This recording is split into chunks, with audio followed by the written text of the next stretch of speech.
everyone, it's Jade here, and you are listening to Vera On Track. Angel of my dreams, I will always love you and hate you, it's not fair. It's so bittersweet, I will always want you and need you, you don't care. Love when you tell me to stop. Need you, you don't care. It's not fair.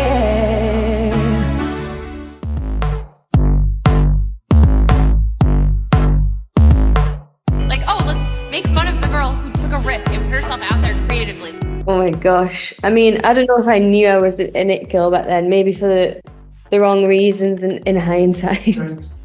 Making girls all over the world wear unnecessary bows or dye their hair crazy colours. But yeah, I mean, it feels great. I love actually especially now because I'm releasing my own music, I feel like there's so many people that either are like new fans or like forgot they were kind of already a fan from back in the day with Little Mix in the early days. So I love seeing people talk about, their sort of memories of me back then or like my style back then. And I don't know, I think it's a compliment to feel like I've been an it girl for a long time.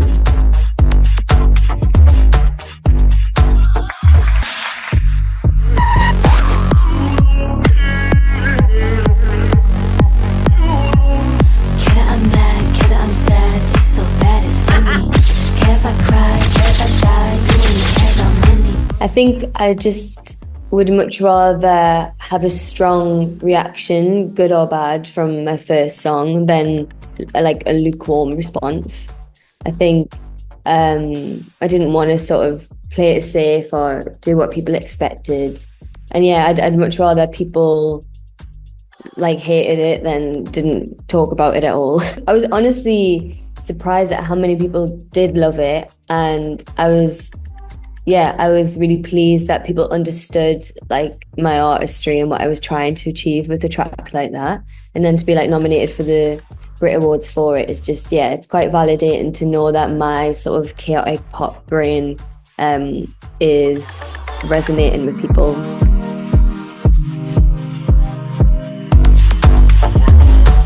I just think there was still, whilst Little Mix was huge and we had such a massive following, I still felt like coming out of the group, there was still so much people didn't know about me specifically, which I thought was a blessing really, because it gave me an opportunity to show people like the kind of music I can write or the things I want to talk about.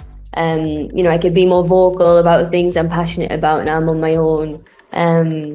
So yeah, I think that was really important to kind of relaunch myself in a way that felt new to like my current fan base, but then any new fans. And I guess the goal was to gain fans that maybe didn't even know about Little Mix, or kind of maybe that music wasn't necessarily for them. And I have seen a lot of that like online of people being like, oh, like who is this Jade girl, with like no context of the history of my journey in the music industry, which I think is pretty cool. Like I think that means, I must be doing something right if it's reaching a new audience.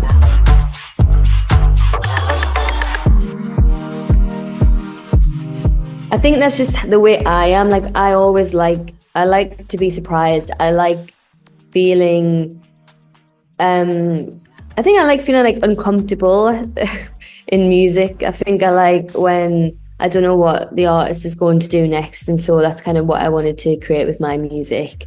I wanted to shock people. I want people to know, not just musically but visually, that like they never know what the next thing's going to be. That just excites me as a pop fan. So that's what I wanted to do.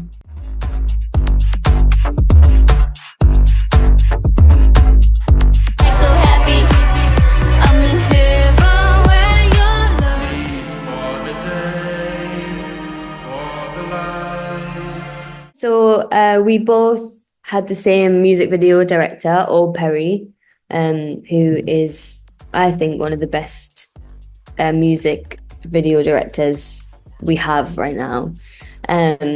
And yeah, we're obviously very much worlds apart, but Orb had this genius idea for the Fontaines video of them sort of appearing in various random videos or TV shows. I'm sure there's things that people haven't even realized that Grian has appeared in because it's so like small, but yeah, creating this sort of Fontaines multiverse. And did I want to be involved in it? Did I want Grian to be in my video and vice versa? And I was like, absolutely. And I just thought it was really cool because, I mean, I love Fontaines D.C. anyways. I think they're a brilliant band. And I liked that, you know, I appeared in their video like months before my release and nobody even clocked it because we have such different fan bases. So I love stuff like that. I love like Easter eggs. I love little clues in the visuals. So yeah, it felt right to do.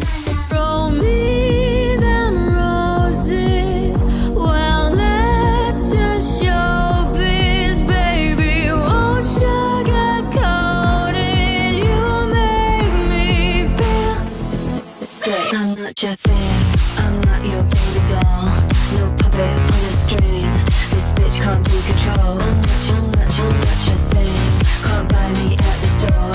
Cut off your power trip. Remove your filthy paws, you're filthy.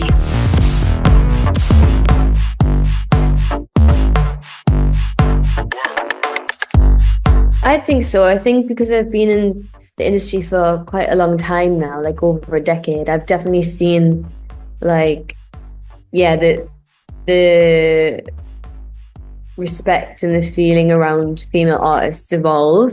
Like you say, it's not quite there yet. There's still a long way to go. But I think what I have noticed is women can be more vocal and be listened to or be respected for that. Whereas maybe that wouldn't have been the case back in the day. Like if you look at many female artists like Madonna or even like Britney, or even over here, like artists like Lily Allen, female artists that were outspoken or just said how they felt and they were sort of like punished for it. You know, whether that's talking about social issues or, you know, sort of promoting their sexuality on their terms rather than it being sort of thrust upon them. I think we've seen that become slightly better, like you say, with Chapel speaking out, Sabrina Carpenter speaking out about, you know, people sort of being weirdly obsessed with her like sexualization in her music when it's like that's her choice, so that's absolutely fine. So yeah, I've definitely seen progress in that sense, as in like it doesn't damage your career as much anymore to be outspoken, but it's still scary to do so because, you know, it's no lie that the powers that be are still always going to be, you know, older men at the top. It still can hold consequences, I think. But maybe when you become as big as someone like Chapel, it's amazing that she will be vocal about things because she's almost at a peak now where she can't be torn down. Well, we'd like to think so, right? Yeah, I've always sort of prided myself on being quite outspoken. Maybe it gets me in trouble sometimes, but I don't know. I just feel like as a pop artist in this period in our lives at the minute with how like the political climate is, I feel like it's impossible to ignore things that are going on or not speak up about it, especially when you have younger fans who this affects daily.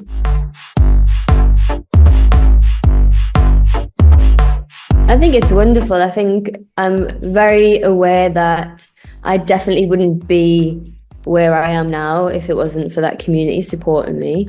I do think like the majority of my fan base is maybe LGBTQ plus. So I think I have a responsibility to speak up for that community and promote the right people, give people platforms. Yeah, I've always been really passionate about that. And as the years go on, I think I learn how to better myself each time and as an ally. Booking festivals like Mighty Hoopla is really special to me because I've been going to it for years. And I've become quite close with a lot of the people who take part in that or organise it. And I don't know, I think it was important for me to do a festival like that and show that fan base that yeah, like they mean a lot to me, and I'm always give my time to them and put on the best show that I can, as well as sort of speak up for them politically. I think right now, I don't know what it's like where you are, but in the UK, we're still seeing like a huge sort of attack on the trans community in the media and the press. And I think sometimes trans people are sort of used as a pawn in the political game, which is obviously awful. So yeah, I think what I can do as an artist is, yeah, speak up about that as much as I can, sign the right petitions, call out certain people, and give back to the community as much as I can.